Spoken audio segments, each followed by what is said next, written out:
Adolph Luetgert and his dissolving wife, 1897. On May 1st, Mrs. Luetgert suddenly disappeared, but her husband was apparently unconcerned regarding her absence and advanced the theory that she had committed suicide because of his failure in business. On May 4th, Diedrich Bicknesser, Mrs. Luetgert's brother, called to see her, and Luetgert informed him that she had been missing for 3 days, but admitted that he had not notified the police of the singular incident, nor had he taken any steps to locate her. Bicknesser, observing Luetgert's utter indifference, had the police notified, and Captain Hermann Schettler instituted an investigation. The press gave much publicity to the mysterious disappearance, and the police began a general search, even going to the extent of dragging the river for a considerable distance, but nothing was discovered.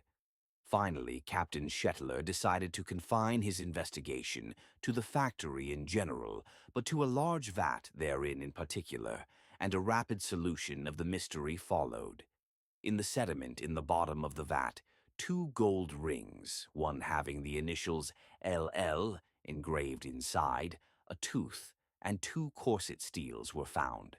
The rings were positively identified as the property of Mrs. Louise Luetgert, and in the yard where the bones from the animals were thrown, a part of a skull and other pieces of human bones were found. It was learned that during the period between May 2nd and May 17th, Luetgert made many efforts to gain an entrance to the factory, but was always refused admission by the sheriff's deputies who were in charge. On May 18th, Luetgert was arrested and 4 days later was indicted by the grand jury. He attempted to gain his freedom on a writ of habeas corpus, but failed. On August 7th, the prosecution obtained a corpse, and placing it in the identical vat where Mrs. Luetgert's body was destroyed, boiled it in caustic potash for 2 hours. At the expiration of that time, nothing remained of the fleshy parts of the body but a fluid, and all of the bones, except the larger ones, were completely destroyed. This proved that their theory was correct. On August 24th, Luetgert's trial began before Judge Toothill. The attorney for Luetgert claimed that he had also made a test with a corpse, but that the boiling process did not dissolve it. The contention of the defense was that no crime had been committed and that Mrs. Luetgert was not dead but was remaining in seclusion. A letter was received by Alderman Schleich, signed by Louisa Luetgert, in which the missing woman was represented as saying that she was then living with friends in Chicago, but it was shown that the handwriting in no manner resembled that of the missing woman, and the missive was evidently sent for the purpose of confusing the authorities.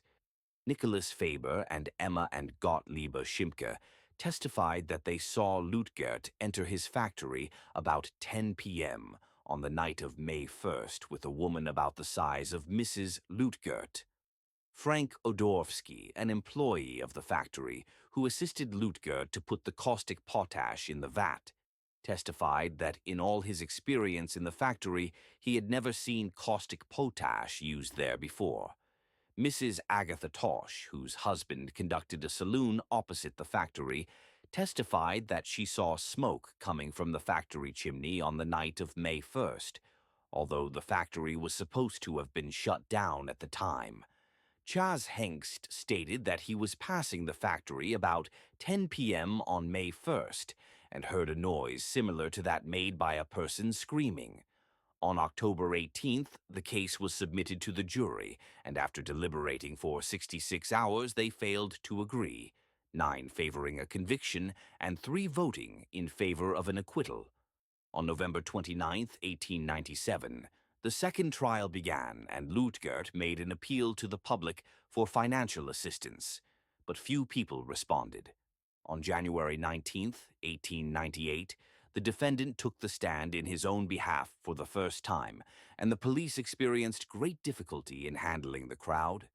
The trial resulted in a conviction, and on May 5th, Luetgert was sent to the Joliet State Prison for life.